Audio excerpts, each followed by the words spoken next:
오늘부터 우리가 이제 다시 룻기를 4주 동안 함께 보시게 될 것입니다. 여러분들이 사사기를 통해서 이스라엘이 또한 하나님을 믿는 사람들이 하나님을 믿고 그들의 소견대로 옳은 대로 자기의 뜻대로 행동하면서 더욱더 하나님의 그 은혜 안에서 멀어지는 모습들을 보게 되었습니다. 그런데 바로 그 다음에 룻기라는 것이 나오게 됩니다. 많은 성경들이 보면 이 룻기, 이 기라고 하는 것은 결국은 누구에 대한 기록이라고 얘기를 하는 것입니다. 그래서 결국은 룻기라고 하는 것은 룻이라는 사람의 기록을 기록한 것이 룻기라는 것입니다. 네, 여러분들이 잘 아시겠지만 룻은 여자입니다. 더 나아가서는 모압의 이방 여인입니다. 또한 가부입니다. 너무나 그 시대에 인정해주지 않고 너무나 연약하고 힘이 없는, 무엇인가 대단한 일을 할 수 없는 그러한 한 사람의 일생, 정확하게 얘기하자면 6주간에 펼쳐지는 그 이야기에 집중돼서 이야기하고 있는 것이 룻기입니다. 근데 성경에서 재미있는 것은, 여러분들이 아마 성경을 전체 66권을 보시면서 아마 이렇게 좀 찾아보시면 좋겠지만, 사람의 이름으로 그 성경의 이름을 이렇게 딱 지정해 놓은 것이 별로 없어요. 몇 권이 안 됩니다. 그러니까 예언서들 빼놓고는 대부분이 어떤 창세기나 출애굽기. 왜 그러냐면 창세기를 통해서 여러분들이 잘 아시는, 매우 우리 믿음의 조상이라고 하는 아브라함마저도 아브라함서, 아브라함기라고 얘기하지 않잖아요. 뭐라고 그러냐면 창세기 속에 아브라함이 들어가 있단 말이에요. 근데 룻기는 하나의 성경을 대표하는 한 사람으로서 자리매김하고 있다는 거예요. 그래서 여성으로서 그러한 하나의 성경의 그러한 이름을 대표하고 있는 사람이 누구냐면 룻기와 에스더, 이렇게 볼 수 있는데, 이 룻기가 아주 유일무이하게 이방인 사람으로서 성경의 정경의 한 부분에 들어가 있다는 것이죠. 그러면 우리가 왜 룻기를 이렇게 성경에서는 중요하게 바라보고 있는 것인가? 특히 이 룻기라는 것은 이 저작 연대를 보자면 두 가지의 설이 있어요. 뭐냐면 포로기 전에 룻기가 쓰여졌다는 것, 결국은 이 사무엘, 이 왕건, 그러니까 이 사무엘서를 썼던 사무엘이 룻기를 썼다라는 설이 있고요. 또 한 가지는 바벨론 포로기 이후에 에스라 때에 쓰여졌다라는 이야기가 있습니다. 왜 그러냐면 이 시대적인 상황과 주는 메시지들이 그 시대를 반영하는데, 그 두 시대에 가장 적합한 모습으로 보여지는데, 일반적으로는 지금 이 사사기 다음, 그리고 이 사무엘 상하가 시작되는 그 중간기에 교량적인 역할을 해준다라는 것이 바로 이 룻기의 어떤 시대적인 배경이라고 생각하시면서 전체적인 내용들을 보시면 좋을 것 같습니다. 더 나아가서는 이 룻기가 왜 하나님께서 이렇게 중요하게 생각하셨고, 또 특별히 나아가자면 이스라엘 사람들이 이 성경을 분류하는 이 방법들이 있어요. 그런데 지금 저희가 분류하는 방법은 고대의 방법이 아니라 근대의 방법에 의해서 이 사사기 다음에 룻기가 들어가 있는 것을 볼 수 있습니다. 그런데 히브리 성경, 히브리인들이 보는 성경, 아주 옛날 성경에는 이 룻기가 어디에 들어가 있냐면 잠언 뒤에 들어가 있습니다. 그래서 이스라엘 사람들에게 5가지의 귀중한 책이 있는데, 그 중에 한 권, 성문서 중에 하나에 속해져 있는 그곳에 바로 이 룻기가, 잠언, 룻기, 전도서 이런 포함되어 있는 지혜서라고 얘기하죠. 그 가운데 룻기가 또한 자리매김을 하고 있어요.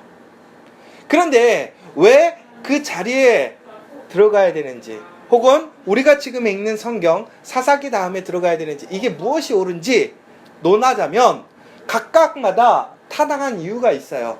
그런데 이 룻기라는 것은요, 잠언 뒤에 들어가도 맞는 내용이고요, 또 얘기하자면 이 사사기에 들어가도 맞는 내용이라는 거예요. 왜 그러냐면 결국은 잠언을 우리가 마지막에 잠언 마지막 장에서 보았던 지혜로운 여인을 기억하십니까? 그 지혜로인의 표상이 되는 여자가 누구냐면 바로 이 룻이라는 여자라는 거예요.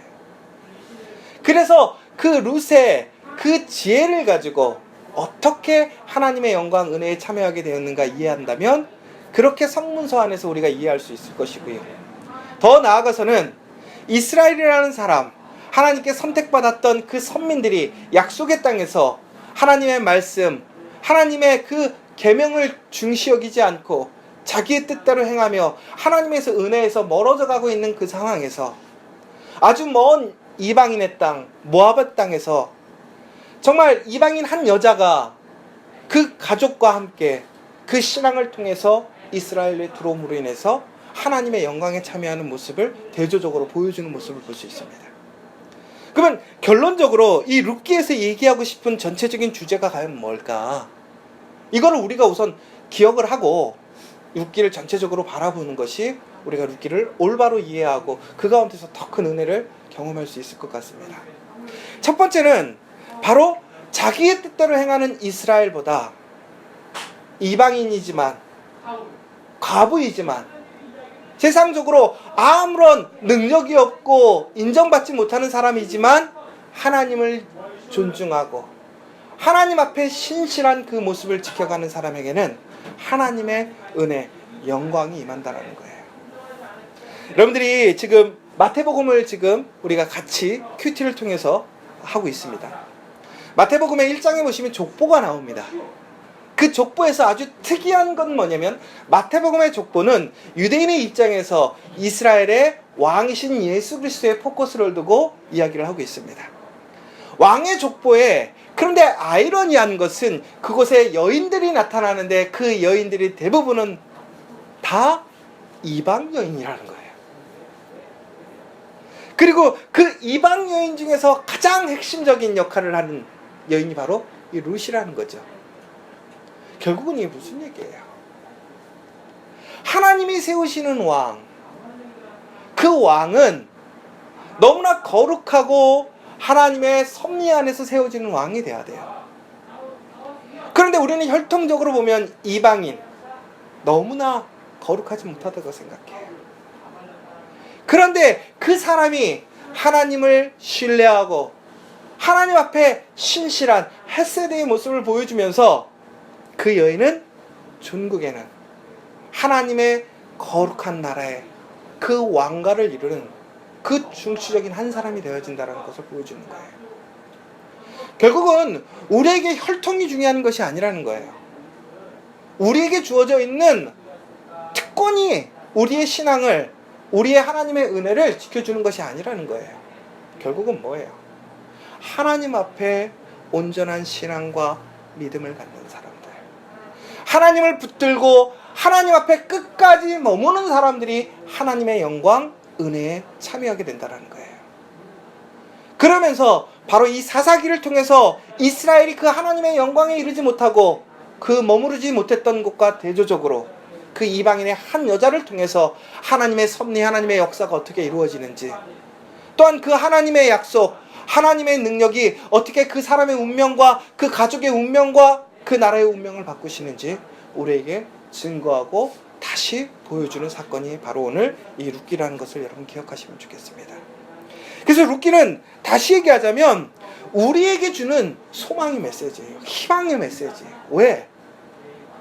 내가 지금 비록 하나님 앞에 온전치 못할지라도, 내가 세상 사람들이 가지고 있는 지혜와 지식 혹은 타고난 환경이 없을지라도 우리는 하나님의 영광을 이룰 수 있다는 거예요. 어떻게? 하나님을 신뢰하는 그 신실한 믿음 안에서 하나님을 인정하고 하나님을 소망하고 하나님께서 역사하시는 그 섭리 가운데 참여하는 그 온전한 믿음 안에서 그 사람의 운명은, 그 가족의 운명은 새롭게 하나님의 영광 가운데 세워질 수 있다는 걸 기억하십시오. 요즘 많은 사람들이 금수저, 은수저, 동수저, 흙수저 이런 얘기 하잖아요. 그것 때문에 좌절하지 말라라는 거예요. 세상에 아무리 불가능할 것 같고 세상이 변화되지 않을 것 같아요. 내가 아무리 온전하게 살아도 기회가 오지 않을 것 같아요. 그러나 하나님을 신뢰하라는 거예요. 여러분, 우리 역사를 보세요. 과거를 보라는 거예요. 우리 역사 속에서 일제가 우리를 거의 40년 동안 그 압제하고 우리나라를 빼앗아 갔습니다. 엄밀히 얘기하자면 그 시간은 길다면 길 수도 있지만 별로 길지도 않아요. 역사로 보자면. 그런데 그 시간 동안 많은 사람들이 그들의 정의, 그들의 믿음을 다 꺾어버렸어요. 왜 그랬어요? 일본이 무서운 게 아니었대요. 다시 회복되지 않을 거라는 그러한 믿음 때문에 그랬어요. 소망이 없었던 거예요. 그런데 어떻게 되는 거예요? 아무도 생각지도 못했어요. 그 대단한 일본이 그렇게 미국과 협약을 해서 정말 동서를 서로 나눠서 질서를 정리하기로 했던 그러한 약속들이 하루아침에 다 깨져버린 거죠. 누가 이끄신 거예요? 하나님이 이끄신 거예요. 이처럼 우리가 살아가면 정말 우리가 이 세상 속에서는 불가능하고 변화가 안 될 것 같고 소망이 없다고 생각할 수 있어요. 그러나 하나님께서 일하시면, 하나님이 역사하시면 그 가운데는 하나님의 섭리가 분명히 이루어진다라는 거예요. 그것을 믿고 신뢰하는 사람들이 하나님 앞에서 그 온전한 믿음을 지켜가고 성실히 하루하루를 살아갈 때에 하나님의 역사가 그 사람에게, 그 가정에, 그 민족에게 임하신다라는 것을 우리에게 다시 한번 주는 메시지라는 거예요. 그래서 미루기는 어찌 보면 지금 우리 한국 사회에 요즘 살아가는 이 세상 속에서 다시 한번 우리가 하나님을 바라보고, 비록 우리의 환경, 우리의 조건이 너무나 연약하고 힘들지만 그럼에도 우리가 오늘 다시 하나님 안에서 소망으로 기쁨으로 나아갈 수 있는 메시지를 주는 것입니다. 여러분이 이 룻기를 통해서 다시 한번 그 소망을 가지시기 바랍니다. 그 믿음을 온전히 회복하시길 바랍니다. 우리가 온전히 하나님 앞에 믿음을 갖는다면 그 믿음의 역사는 분명히 일어난다는 거예요. 이 룻기가 오늘 그 사실을 우리에게 증명해 주고 있습니다. 오늘 본문을 보자면 1장 1절에 이렇게 나와 있습니다. 사사들이 치리하던 때에 그 땅에 흉년이 드니라. 사사들이 치리하지만 그 땅에 흉년이 들더라. 하나님이 세우신 영적인 사람들이 있을지라도 그 나라가, 그 민족이 총체적으로 하나님 앞에서 멀어지게 되었습니다. 하나님이 세우신 영적인 리더들이 하나님 앞에 온전히 세워지지 않는 거예요. 전국에는 그들에게 주어지는 것을 보면 흉년이라는 메시지가 있는데, 결국은 우리가 왜 세상이 이렇게 어수선할까, 불안할까? 결국은 경제가 좋지 못하고 사회적으로 문제가 있어서가 아니라는 거예요. 핵심은 우리의 영적인 수준이 타락했기 때문에 그렇다는 거예요. 우리의 영적인 수준, 하나님 말씀에서 벗어나기 시작하면 그 시대는, 그 사회는 혼란해질 수밖에 없다는 거예요. 다시 얘기하자면 그 사회, 그 민족을 다시 부흥시키고 올바로 세워주고 싶다면 단순히 제도를 개선하고 도덕적으로 윤리적으로 올바라서 그 사회가 쓰는 것이 아니라는 거예요. 하나님 말씀 안에서 영적으로 회복되지 않으면 그 나라, 그 민족, 그 사회, 그 가정은 미래가 없다라는 거예요. 바로 이 와중에 유다 베들레헴에 한 가정이 있었어요. 그 가정에서 아내와 두 아들을 데리고 모압이라는 곳으로 한 사람이 이사 갔다, 이 얘기를 해주는 거예요. 그 사람의 이름이 뭐냐면 엘리멜렉이라는 거예요. 엘리멜렉. 아이러니한 것은 이 엘리멜렉이라는 사람의 이름의 뜻이 뭔지 아십니까? 나의 왕은 오직 하나님이다라는 거예요. 나의 왕은 오직 하나님이다. 그런데 이스라엘 시대에 뭐라고 나와 있냐면, 그때 사사기에 이스라엘에 왕이 없으므로 이스라엘 사람들이 자기 소견에 옳은 대로 행했다. 우리가 지난 사사기를 통해서 계속 이야기했던 건 뭐예요? 하나님이 계시지만 사람들은 하나님을 왕으로, 전능하신 하나님으로 인정하지 않아요.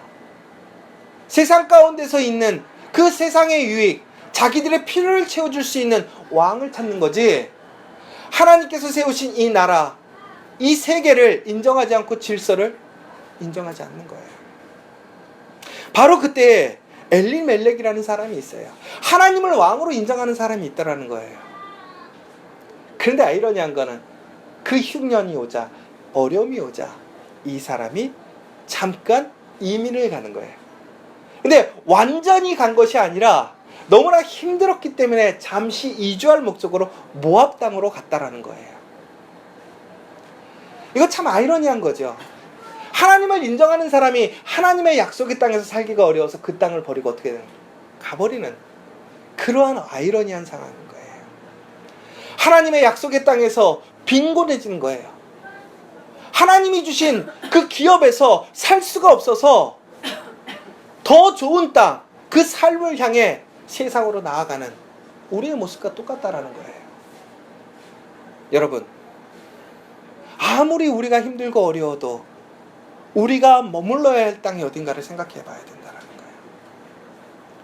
우리가 너무나 쉽게 자주 얘기하는 거 있잖아요. 이 세상에서 가장 좋은 땅, 가장 좋은 나라는 어딜까? 지금 보자면 미국이죠. 얼마 전만 해도 미국이 이제 망할 거다. 이제 중국이 뜰 거다. 근데 다시 요즘 뭐라고 그러냐면 미국이 계속 갈 거다. 다시 또 얘기가 그래요. 그래서 다시 강달러의 시대가 시작됐다. 미국은 절대로 안 망한다. 결국은 얘기하자면 제일 선진국으로 가장 잘 살고 온전히 살려면 미국 가야 되는 것 같아요. 그럼 미국이 정말 우리에게 소망과 희망을 주시는 약속의 땅일 것인가? 그렇지 않다는 거죠. 정말 우리에게 소망이 되고 능력이 되는 땅은 어느 땅이에요? 하나님이 살아계시는 그 땅이, 하나님의 말씀이 선포되어지고 하나님을 인정하는 그 땅이 진정으로 우리가 머물릴 땅이고 가장 좋은 땅이라는 거예요. 근데 세상 사람들은 그렇지 않아요. 신앙보다는 내 삶의 유익, 편함, 기회가 많은 땅을 기회의 땅, 약속의 땅, 소망의 땅이라고 생각하잖아요. 이들도 마찬가지였다라는 거예요. 하나님을 인정하고 하나님이 왕이시라고 고백했던 그 가족이 그 땅을 버리고 이방인의 땅으로 가는 거예요. 왜? 먹고 살아야 되니까. 그런데 그곳에 가서 그들의 삶이 어떻게 되었느냐라는 거예요. 오히려 그의 두 아들은 죽어버립니다. 너무나 일찍 죽게 되는 거죠. 더 나아가서 그 엘리멜렉이라는 사람들이 제일 먼저 죽고 그 다음에 그 두 자녀들 또한 다 죽어버립니다. 그러자 그곳에서 그들은 그 자녀들과 결혼했던 며느리 2명과 그 아내, 그 세 사람만을 남겨놓고 모든 가정이 어떻게 된 거예요? 무너져 버린 거예요. 가정을 살리겠다고 모압으로 갔는데 모압에 가서 어떻게 된 거예요? 가정이 무너져 버린 거예요. 근간 자체가 아예 없어져 버린 거예요. 그러자 그 나오미, 결국은 엘리멜렉의 아내 나오미는 그 며느리들을 어떻게 하냐면 다시 그들의 땅으로 돌아가게끔 해줍니다. 그러니까 이게 참 재밌는 것이 뭐냐면 이 며느리들이 매우 그 부모와 자녀들에게 잘했나 봐요. 왜 그러냐면 기본적으로 이스라엘에서는 이렇게 다른 나라 사람들과 결혼하는 것을 금지시켰었어요. 더 나아가서 이 모압 사람들은 이스라엘과 매우 적대적인 관계에 있었기 때문에 이 이방인 여인과 결혼한 사람들은 이스라엘 총회, 이스라엘 공동체에 들어오지 못하게끔 신명기에 명시되어 있다는 거예요. 그럼에도 불구하고 이들이 이제 어려운 상황 속에서 헤어져야 되는 그 상황 속에서 그 시어머니가 며느리들을 너무나 염려하고 축복하며 떠나보내는 모습을 우리 룻기 1장에서는 볼 수 있습니다. 그럼 결국은 그 며느리들이 그의 부모들에게 또한 그 가족들에게 얼마나 신실하게 또 얼마나 사랑으로 행동했는지를 볼 수 있다는 거죠. 그런데 종국에는 그들이 그러한 사랑과 좋은 관계가 있음에도 불구하고 어떻게 해요? 헤어져야 되는 상황이 생기는 거예요. 왜? 그들의 삶을 이어갈 수 없기 때문에. 그래서 종국에는 그 나오미는 첫째 며느리와 둘째 며느리에게 돌아갈 것을 권면하고, 그러자 이 둘째 며느리는 처음에는 거부했지만 나중에는 그 뜻을 접고 가게 됩니다. 그런데 뭐 그 둘째 며느리가 갔다고 해서 그 둘째 며느리가 잘못됐다라고 얘기할 수는 없어요. 왜 그러냐면 그 둘째 며느리가 지금까지 해왔던 모습만 보더라도 그 며느리는 너무나 인간적으로 봤을 때도 자기의 도리 또한 자기의 사랑을 충분히 다 베푼 사람이었다는 거죠. 그런데 이 나오미의 첫째 며느리가 누구였냐면 바로 룻이라는 거죠. 오늘 이제 저희가 가장 포커스를 봐야 될 그 룻이 어떻게 하냐면 끝까지 그 어머니를 떠나지 않겠다고 얘기를 합니다. 그러면서 이제 이 전체적인 룻기의 이야기의 스토리가 진행되는 것이고, 그러면서 그 룻과 함께 나오미가 이스라엘로 돌아가는 이야기가 바로 이 1장에서 나오는 이야기입니다. 그렇다면 오늘 이 룻기 1장에서 우리는 어떤 내용을 봐야 될 것이냐. 가장 중요한 얘기는 우선 첫 번째로, 우선 이 나오미와 이 룻이 이스라엘로 돌아감에 있어서 어떤 생각이 들었을까 한번 생각해 보세요. 정말 살기 힘들었어요. 그러나 그들에게는 아직도 가진 것이 더 많았어요. 그런데 그들이 살아가는 그 모압 땅에서 그들은 그들의 모든 소망, 가진 것을 잃어버리고 이제 이스라엘로 다시 돌아가야 되는 상황이 된 거예요. 사람들에게 어떻게 한 거예요? 나 잘 살아보겠다고 자기들이 살던 그 이스라엘 땅을 버려두고 갔어요. 그때 중국에는 아무것도 할 수 없으니까 돌아가야 되는 거예요. 많은 사람들이 이 돌아가는 것에 대해서 거북해합니다. 힘들어해요. 내가 성공해서 돌아가야 되는데 실패한 거잖아요. 더 나아가서는 자기의 가족을 지켜줄 남자들이 아무도 없어요. 기업을 물을 자가 없어요. 이스라엘로 돌아간다고 해서 자신들이 존중받고 인정받지 못해요. 오히려 더 비난받고 무시당하고 살아갈 방법이 없을 수도 있어요. 그러면 우리는 어떻게 되겠느냐라는 거예요. 내가 하나님을 떠나서 하나님의 약속의 땅, 그 약속의 자리를 떠나서 세상 속으로 돌아갔어요. 근데 세상 속에 내가 성공한 것이 아니라 실패했어요. 그러면 우리는 어딜 가야 되느냐 이거예요. 근데 바로 우리가 이때 기억해야 될 것은, 그럼에도 우리가 돌아가야 될 자리는 어디예요? 하나님의 나라라는 거예요. 왜? 내가 비록 실수하고 내가 그 모든 것을 잃어버렸을지라도 우리가 다시 회복하고 시작하려면 하나님께로만 가야지만 가능하다라는 거예요. 하나님께 가야 새로운 시작이 이루어질 수 있다라는 거예요.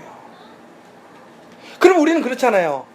내가 도대체 하나님 앞에 뭘 했다고, 나는 하나님 앞에 너무나 부끄럽고 하나님께 보여드릴 게 없어, 내가 정말 낯짝이 있지 어떻게 하나님께 돌아갈 수 있겠어요? 우리의 그 의로움이 우리를 구원에 이르게 하는 것이 아니잖아요. 우리가 마태복음을 통해서 계속 보는 게 뭐예요? 우리의 의로움이 아무리 많아도 우리는 완전해질 수 없고 구원에 이를 수 없어요. 오직 예수 그리스도만이 우리를 하나님의 나라, 하나님의 자녀, 하나님의 백성이 되는 그 놀라운 회복을 일으키시는 거잖아요. 그럼 결국은 우리가 지금 실수했다라는 것 자체를 우리는 하나님께로부터 떨어지는 심판이라고 봐서는 안 된다라는 거죠. 왜? 하나님의 그 신실하신 사랑은 변함이 없기 때문에. 그러니까 여러분, 우리가 기억해야 될 사실은 뭐냐면, 우리가 하나님 앞에 너무나 부끄럽고 실수하고 하나님 앞에서 정말 기쁨이 되지 못하는 우리의 삶의 모습이 있을지라도 그것보다 더 중요한 것이 있다라는 거예요. 그건 뭐냐면 하나님의 신실하신 사랑, 변하지 않는 사랑이 우리 가운데 있다라는 거예요. 우리에게 있다라는 거예요. 그러므로 우리는 다시 시작할 수 있다라는 거예요. 내 의로움이 아니라는 거예요. 내 특별한 잘남이 아니라는 거예요. 하나님의 사랑이 우리의 그 무엇보다 앞서기 때문에 우리는 하나님께 돌아갈 수 있다라는 거예요.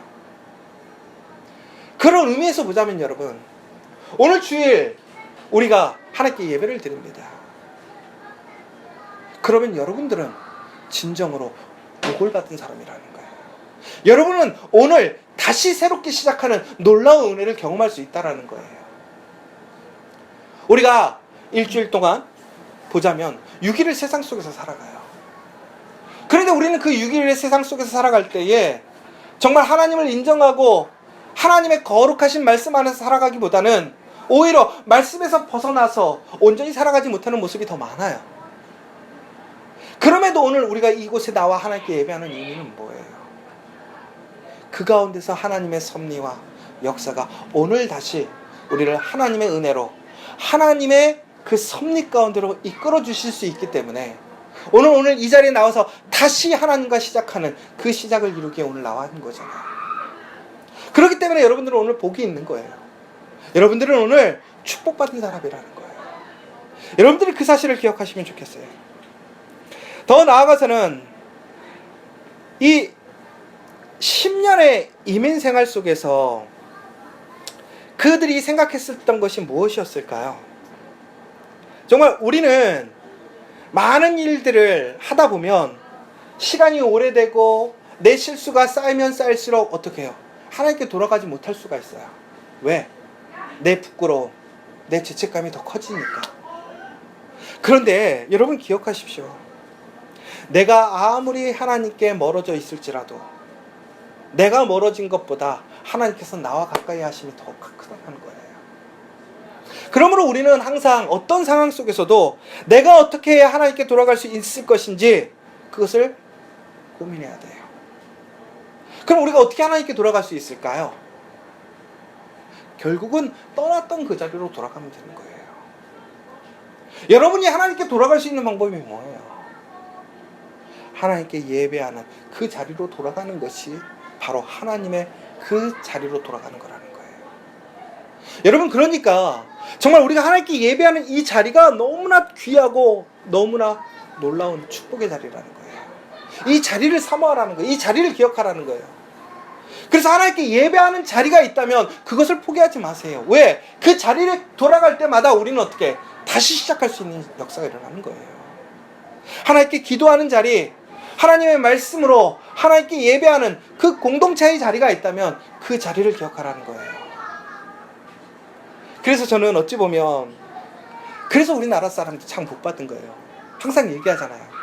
전 세계적으로 이렇게 예배 많은 나라가 없어요. 그렇잖아요. 그런데 왜 이 단기간에 한국 사람들이 이렇게 하나님의 많은 은혜를 받았을 것인가? 결국은 우리가 돌아가야 될 자리를 알고 그 자리에 가서 하나님을 찾았기 때문에 우리나라 사람들이 그 많은 은혜, 하나님의 능력을 경험할 수 있었던 거예요. 여러분, 한 주일에 한 번 예배 드리는 거 맞아요. 근데 그것으로 충분하다고 생각하지 말라라는 거예요. 여러분들이 정말 하나님을 잊지 않고 정말 하나님 그 말씀대로 한 번 예배 드림으로 살아갈 수 있다면 그렇게 하십시오. 그런데 우리는 그러지 못해요. 그러므로 하나님께 예배하는 그 자리, 하나님께서 약속하셨던 그 믿음의 자리를 귀하게 생각하시고 소망하시고 그 자리를 통해서 하나님을 만나고 하나님 앞에서 회복되어지기를 꿈꾸라는 거예요. 그래야 하나님의 역사가 이루어지는 거예요. 또 한 가지.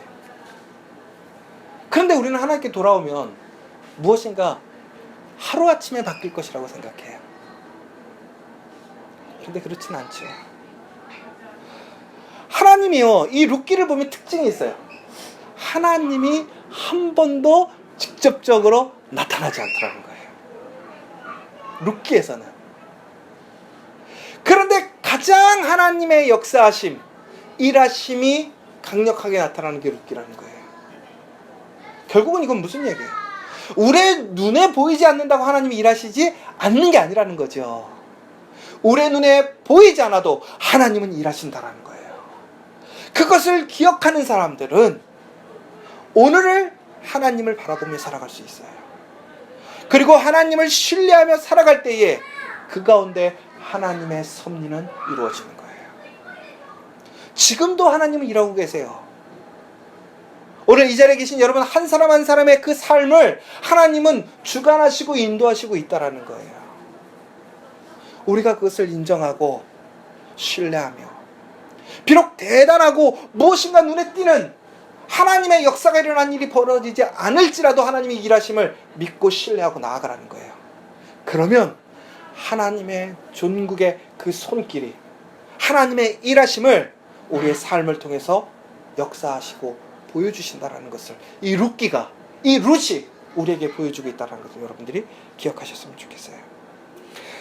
마지막으로 오늘 이 룻이 정말 어떻게 그러면 이렇게 큰 하나님의 은혜에 참여하게 되었을까? 두 가지를 보아야 될 것 같아요. 뭐냐면 이 룻은 하나님 앞에서 진정한 사랑을, 베품을 실천했던 여인이었다라는 거예요. 여러분 잘 아시겠지만 이 룻이라는 여인은 이스라엘 사람이 아니라 이방 여인이었어요. 이방 여인이었음에도 불구하고 그는 그 가족 안에서 하나님의 말씀을 보고 또한 살았을 거예요. 그가 지금까지 섬겨왔던 이방의 신이 아닌 그의 입장에서 보면 정말 이방 신인 거죠. 다른 나라의 신. 그 하나님이 기뻐하시는 그 사랑의 실천, 사랑의 나눔, 그 효를 행하는 온전한 모습을 그는 지켰습니다. 그러자 그에게 주어지는 은혜가 뭐예요? 그가 다 잃어버렸어요. 그런데 하나님께서는 그것보다 더 큰 것을 그에게 주시는 은혜를 보게 돼요. 여러분, 우리가 하나님을 믿는다라고 하는 것이 과연 무엇일까? 이걸 한번 생각해 봐야 돼요. 하나님을 믿는다라고 하는 것은 결국은 첫 번째, 바로 하나님의 신실하심 속에서 우리가 마땅히 해야 할 베푸는 삶, 나누는 삶에 앞장서는 것이 그 믿음이 있다라는 거예요. 이 룻은 자기의 상황 속에서는 오히려 그것이 손해예요. 그는 그의 땅에 남는 것이 어찌 보면 현실적으로 세상적으로 보면 유익이고 기회가 많고 올바로 사는 것이죠. 왜 사서 고생해요? 이 모압 여자는 신앙을 따라서 이스라엘에 가면 사람들에게 어떻게 되는 거예요? 핍박의 대상이에요. 인정받지 못해요. 아무리 좋은 뜻으로 그가 행해도 사람들을 그를 색안경을 쓰고 온전히 이해해주지 않아요. 그럼에도 불구하고 이 룻은 어떻게 한 거예요? 자기가 마땅히 베풀어야 돼요. 그 사랑을 실천하기 위해 그는 그 어머니와 함께 이스라엘로 향하는 거예요. 여러분들이 누군가를 돕고 누군가를 위해 헌신하는 것을 손해라고 생각해요. 정말 여러분, 그런데 그것이 손해가 아니라는 거예요. 누군가를 사랑하고 섬기고 헌신하는 그 사람에게 하나님의 놀라운 축복이 있다는 걸 기억하십시오. 아낌없이 나눌 수 있는 사람에게 하나님의 신실하신 은혜의 능력이 일어나게 되는 거예요. 하나님은 바로 그러한 사람들을 선택하시고 축복하신다는 걸 여러분들이 기억하시면 좋겠어요. 마지막으로 이 룻은 하나님 앞에 신실함을 지켰어요. 하나님이 우리를 신실하게 사랑하셨던 것처럼 이 룻 또한 하나님 앞에 신실하게 그 사랑을 지켰어요. 하나님을 떠나지 않았어요. 나오미를 떠나지 않았어요. 이 신실한 마음이 있는 사람을 하나님은 선택하시는 거예요. 이 신실한 마음이 있는 사람이 결국은 믿음이 있는 사람이라는 거예요. 결국 오늘 말씀의 제목이 이거였어요. 믿음은 부러지지 않는다. 신실한 사랑은 꺾이지 않는 거예요. 변하지 않는 거예요. 그것이 온전한 믿음이에요. 그 온전한 믿음을 갖고 있는 사람을 하나님은 절대 외면치 않으신다라는 거예요. 그 사람을 선택하시고 그 사람을 축복하시고 하나님의 놀라운 그 역사의 주인공이 되게 하시는 하나님을 보게 하신다라는 거예요. 제가 이번 주부터 이제 금요일부터 저희가 이제 큐티와 성경 공부를 그러니까 성경 통독을 시작하게 되었어요. 그래서 다음 주 저희가 10시 금요일 날 10시에 성경 큐티를 하고 그다음에 10시 반부터 성경 통독을 하려고 합니다. 그래서 이제 또 우리 김영지 집사님하고 또 몇 분이 이렇게 시작을 하려고 하는데 재밌는 게 저희가 이제 그날은 이제 성경 공부만 이제 목적이어서 큐티를 안 하고 끝냈는데 그 중간에 이제 마지막 부분에 이제 어떤 잠깐 얘기를 하다가 쉐어링을 하다가 이런 얘기가 나왔어요. 저희 같이 그 예배 그러니까 그 모임에 참석하신 한 집사님께서 이번에 다시 이제 한 6개월 있다가 다시 일본으로 돌아가신대요. 그런데 그 일본으로 돌아가시는 상황이 이렇게 별로 이렇게 지금 시기적으로는 별로 좋지는 않은 거죠. 한국에서 계획하시고 일하시는 일들이 있었기 때문에 갑자기 발령이 나서 가야 되니까. 근데 문제가 됐던 게 돌아가야 되는 그곳이 예전에 우리 그 원전 터졌던데 그 근처로 가야 되는 거예요. 여러분 같으시면 그거에 발령 나시면 가시겠어요?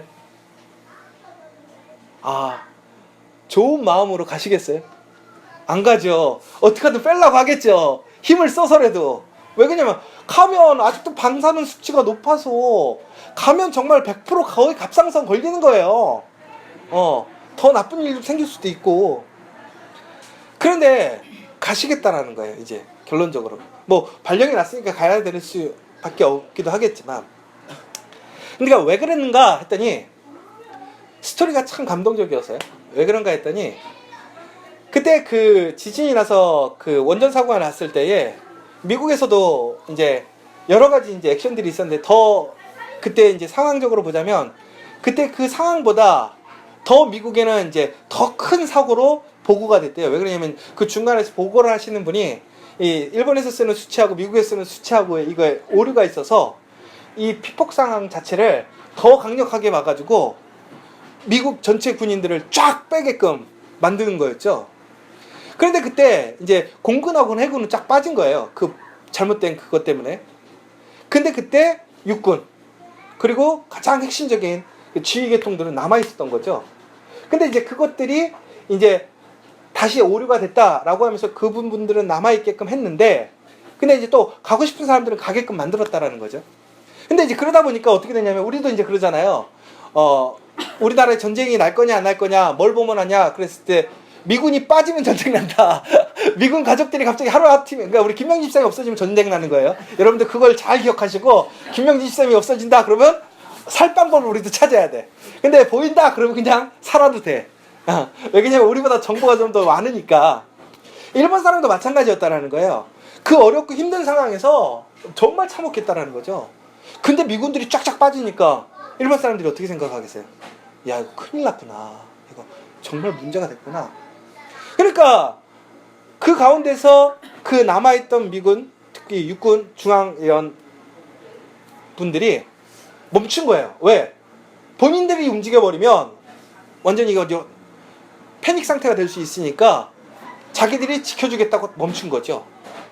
그러니까 그렇지 않아도 그 미군에서도, 그러니까 일본에서도 미군과의 어떤 그런 부대나 이런 문제 때문에 미군에 대한 시선들이 되게 안 좋았었거든요. 그런데 갑자기 미군들이 돌아가야 되는 상황인데 멈춰서서 그 자리를 지켜주니까 일본 사람들이 너무나 고마운 거야. 그러면서 그 사람들에게 친구라는 용어를 부르기 시작했대요. 더 나아가서는 그때 놀라운 역사가 일어나는데, 그 미국 분들이 그 일본 사람들에게 자신들의 유익이 되지 않지만 그 사람들을 위해서 머물러 준 거예요. 왜? 마음의 안정 혹은 도움을 주기 위해서. 근데 바로 그때 또한 한국인들이 역할을 했대요. 어떤 역할을 했냐면, 한국 교회가 일본에 있는데, 일본에는 여러분이 잘 아시겠지만 온통이 다 귀신들이잖아요. 교회가 제일 안 되는 데가 일본이에요. 그리고 교회도 그 잡신 중에 하나로 그냥 생각하는 수준이니까. 그런데 되게 재밌는 건 일본 사람들이 결혼식은 교회 가서 하거든요. 그러니까 결혼식을, 웨딩식장을 교회라고 생각하는 거예요. 그게 하나의 유행이어가지고. 이러냐고. 재밌죠. 그러니까 종교적인 거로 가는 게 아니라, 그런데 그 일본 사람들이 특별히 또 한국인 교회가 그 마을에 있었는데, 한국 사람들하고 일본 사람들은 사이가 안 좋잖아요. 일본 사람들도 선입견이 있대요. 한국 사람들이 일본 사람들을 싫어한다. 그러니까 서로 간에 이 침범하지 못하는, 화목하지 못하는 게 있죠. 더 나아가서 또 교회야. 그러니까 얼마나 사람들이 이렇게 배척하고 인정해주지 않았겠어요. 그런데 바로 그때 그 한국 교회 사람들이 그 상황에서 그곳에 남아서 그 일본 사람들을 위해서 기도해주고 격려해주니까 일본 사람들이 갑자기 마음들이 변해서 할머니들이, 할아버지들이 그곳에 기도하러 나오기 시작하더래요. 왜? 자기들이 믿었던 신이 진짜인 줄 알았는데 아니더라는 거예요. 그런 일이 벌어질 수 없는데.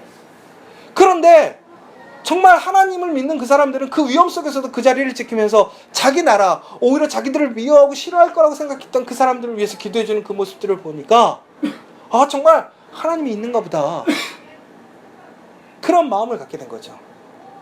더 나아가서 그 집사님이 왜 일본으로 가려고 하느냐? 결국은 선교의 마음으로 가야 되겠대요. 그들에게 그 하나님의 마음, 하나님의 긍휼하신 사랑을 내가 전해줄 수만 있다면 얼마나 좋을까. 결국은 그 신실한 마음이 그렇게 가까워질 수 없고, 그렇게 큰 높은 벽이 있었던 그 마음들을 어떻게 허물어버리는 걸 보게 돼요. 사람 앞에서도 그 신실한 마음이 사람을 감동시키고 놀라운 변화를 일으켜요. 우리가 하나님 앞에서 하나님을 향한 그 신실한 마음이 있다면 얼마나 놀라운 역사가 일어나겠어요.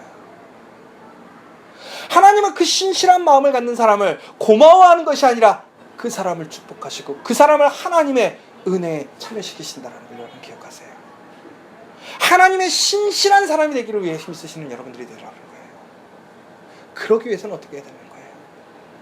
그 하나님의 말씀대로 그 긍휼하신 사랑을 나누기에 힘쓰고, 무엇보다 하나님께서 약속하신 그 믿음의 자리를 귀히 여기고 소망하는 사람이 바로 신실한 사람이라는 거예요. 여러분, 믿음은 부러지지 않아요. 그 믿음을 끝까지 지켜가는 사람이 신실한 사람이에요.